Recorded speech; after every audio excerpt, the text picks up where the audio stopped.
Det er 1. december. Dagens første klovnelåge. Jeg har lige taget jer med hjem til mig, hvor jeg bor. Jeg bor i Hjortshøj. Det er noget, der hedder Andelssamfundet. Og nu kan I lige se, hvordan det er, vi bor herude. For dem, som ikke har besøgt mig. Det er rigtig dejligt at bo her. Og nu vil jeg lige tage jer med hen til nogle af mine bedste venner i øjeblikket. Bare kom med her.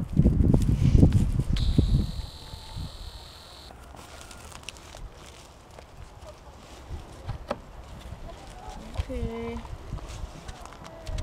Og jeg kan ikke engang åbne. Det er ikke så godt. Jeg har et lille problem. Jeg kan få noget hjælp. Nå, det er fordi, nu har jeg opdaget, det var sådan lige en ekstra. Kom bare med ind her. Det er ret hyggeligt. Fra herudfra. Ja. Det her det er mine søde på venner.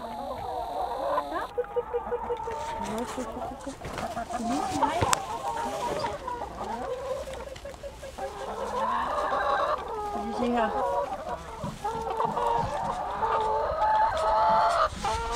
Nå, men jeg skal lige vise mine venner noget. Er det fordi, jeg tænkte, at jeg vil tage noget med, en juleting, som betyder noget for mig? Og jeg har ikke noget, der bag småkager endnu, så det bliver noget, som jeg har fået engang. Det er noget, jeg har fået af en af mine rigtig gode klovnevenner. Det er dem her. Det er nogen, jeg fik engang, hvor jeg havde brug for lidt god karma. Mine 3 venner. Så jeg håber, I får en god 1. december. Og så vil jeg bare slutte af med de her små. De synger lige en lille sang. Santa Lucia.